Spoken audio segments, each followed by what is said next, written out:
Marlene, la voy a presentar a Marlene.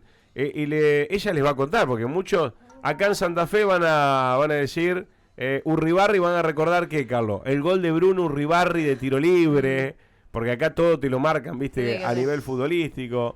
Pero Pero hoy, negro, te digo, Entre Ríos, bueno, Paraná, sí. vamos a echarlo a comer, es el foco de atención de todo el país No, ahí. pero es que además Marlene me lo va a decir. No es o era presentado la renuncia embajador argentino en Israel. Digo, no es nomás que bueno, hace un tiempo fue gobernador, es embajador argentino en Israel, renuncia puesta sobre la mesa, hablamos de la sentencia en la cual lo condenan 8 años de cárcel por corrupción. Esto título te busco algunos de los títulos. Por corrupción dice, por ejemplo, La Nación. Si vos buscás Urribarri, te salta primero, a mí me saltó primero ese título. Marlene, ¿cómo estás? Muy buenos días, buen viernes, ¿cómo están? Bien, ahí ustedes más conmocionados que nosotros, pero igual hoy el cargo de Urribarri es un cargo que nos representa a todos los argentinos. Fue gobernador de Entre Ríos, 2 periodos. 2 periodos, sí, de 2007 a 2015. Y la causa, ayer escuchaba parte en el cual terminan condenando. ¿Cuáles son los teams más destacados? Directamente nombran a él, nombraban un par de funcionarios también conocidos, sobre todo ahí en Paraná, pero en todo Entre Ríos. Y bueno, le dan una condena que creo es efectiva, ¿no? Exactamente, 8 años de prisión efectiva para el ex gobernador Urribarri, actual embajador argentino en Israel.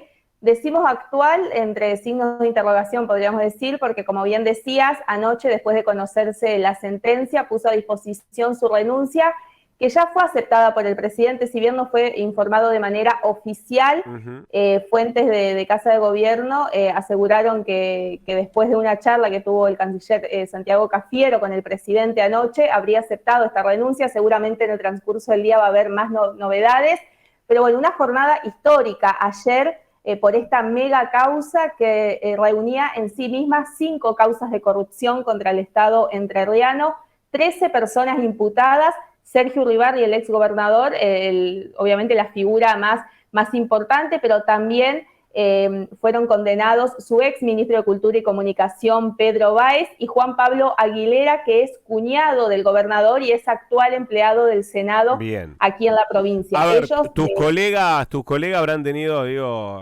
más relación por ahí con Pedro Báez, para contarle, era quien manejaba el tema de comunicación durante años en la provincia de Entre Ríos, ¿no? exactamente, estaba a cargo del Ministerio de Cultura y Uh-huh. Comunicación. Desde allí se manejaba, para que tengan una idea, toda la pauta Claro, oficial, toda la publicidad de claro. gobierno, y ahí está el punto Ahí está el central de queso, ahí estas está el denuncias. queso. ¿Cómo? Ahí está el queso, como se dice, ¿no? Ahí está el queso. Exactamente. Para que tengan una idea de la magnitud de las denuncias y de la causa, ayer la lectura de los argumentos y las especificaciones técnicas por parte del juez Chemes llevó más de 13 horas de lectura antes de conocer la sentencia. Es un tema muy extenso, como les decía, son 5 causas de corrupción, fueron muchos meses de debate, 150 testigos, más de 50 audiencias y un gran número de pruebas recolectadas que fueron contundentes.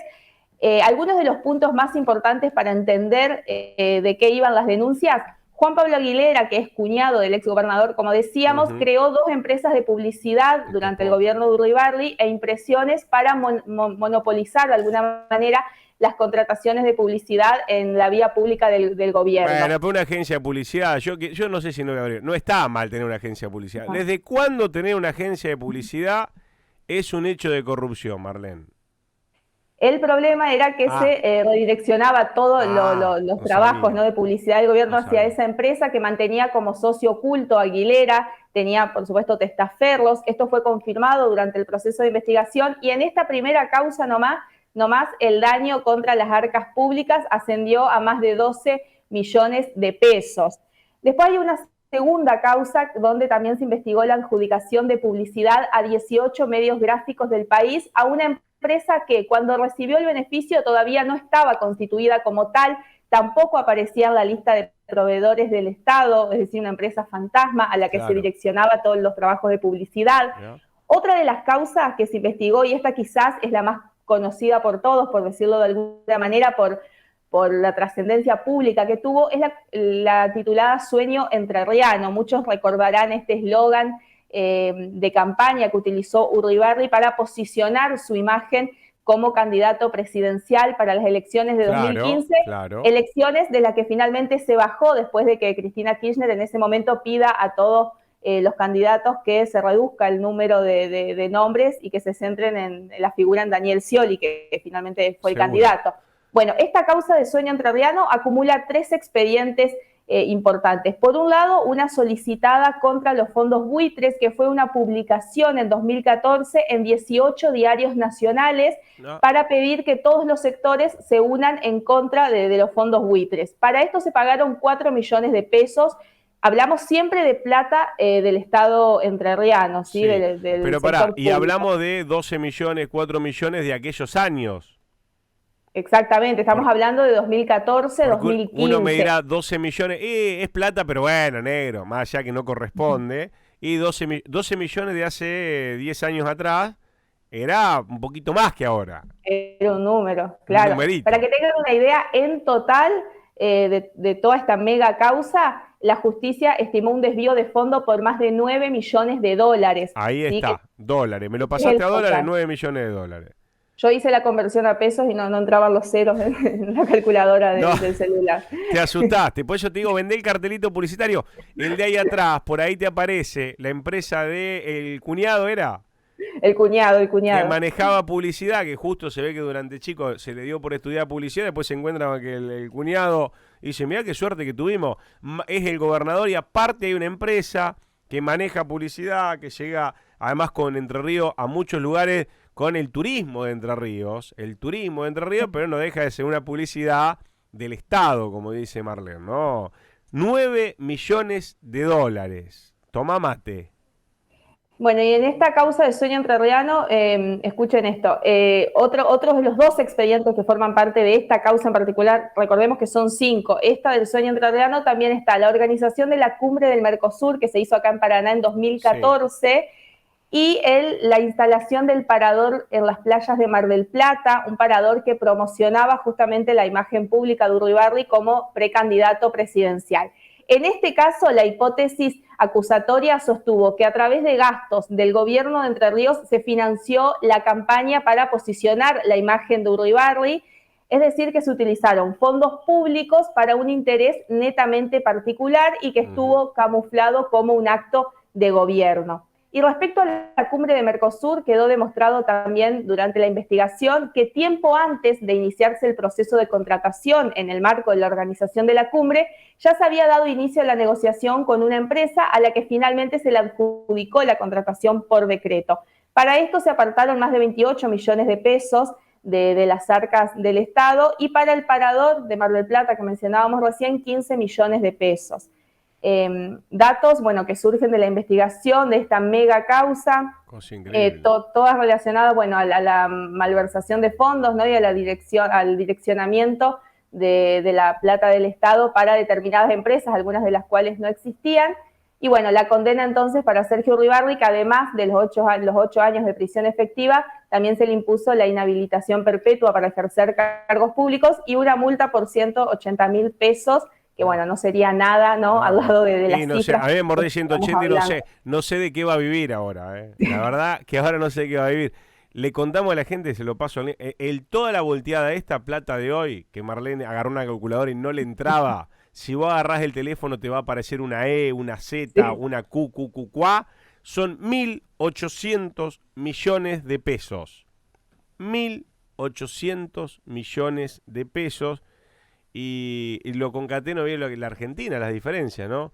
Acá Sofi con su mamá necesitaban 5.000, hicieron alfajores, están acá al lado. Están acá al lado. Y bueno, y la gente está viniendo a dar una mano. Las dos argentinas. Urribarri, gobernador en aquella época, ¿esta causa tiene desde qué año que la vienen siguiendo, Marlene? Empezó en 2015, se empezaron a recolectar las pruebas.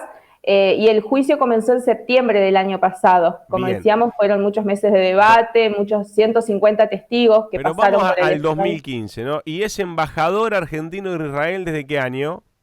En enero de 2020 asumió el cargo después de que Alberto Fernández asuma la presidencia, lo nombró en este cargo. Digo, ya investigado tiempo largo antes. Esta es la Argentina que después queremos cambiar. Aún investigado y sospechado, uno se la juega, digo, a un cargo de esto, y hoy tenemos el tipo que era embajador en Israel. En Israel dice, ¿qué pasó? Se llevan, el argentino tuvo que renunciar, ni siquiera lo echaron, porque nada, le salta que se llevó 1.800 millones de pesos con algunos amigos más, no es el único. Marlene, querida, te mando un beso, gracias por el tiempo.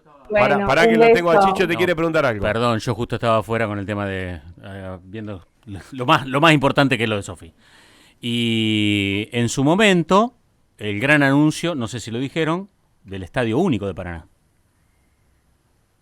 El gran anuncio que hizo Urribarri, su hijo Juan Colón, en el año 2011, acto que se hizo en el Atlético Echagüe Club, presenta el proyecto de Estadio Único en Paraná. Iniciativa proponía montar un gran estadio, acceso norte, corregime Marlene, sí. ¿Dónde es y qué hay ahora en ese lugar?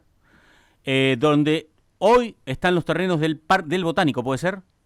Del Botánico, y estaba la escuela granja también que se pretendía demoler para la construcción de este estadio. Eran 54 hectáreas que se iban a destinar. De hecho, el Consejo Deliberante aprobó por ordenanza la ocupación de los terrenos. Recordarán también una imagen muy significativa que era una lona publicitaria al frente del Consejo General de Educación del edificio acá en la ciudad de Paraná, promocionando con una imagen lo que iba a ser el Estadio Único, que bueno, que finalmente nunca se hizo. Enero del 2012, no vamos a culpar enero del 2012, comitiva al Caribe de Brasil. Comitiva al Caribe de Brasil. Lidera la comitiva Urribarri, donde se construye el estadio Río Grande do Norte, terreno para el Mundial 2014 en aquel momento. Hicieron una maqueta, tuvo un costo. ¿Sí? Tuvo un costo. Sí. En su momento la obra fue evaluada en su momento, estamos hablando de más de 10 años atrás, 450 millones de pesos. El 2 de mayo, Urribarri, decreto 1192, dispone una partida. No sé qué habrás podido hacer en 2012, negro, con 5 palos.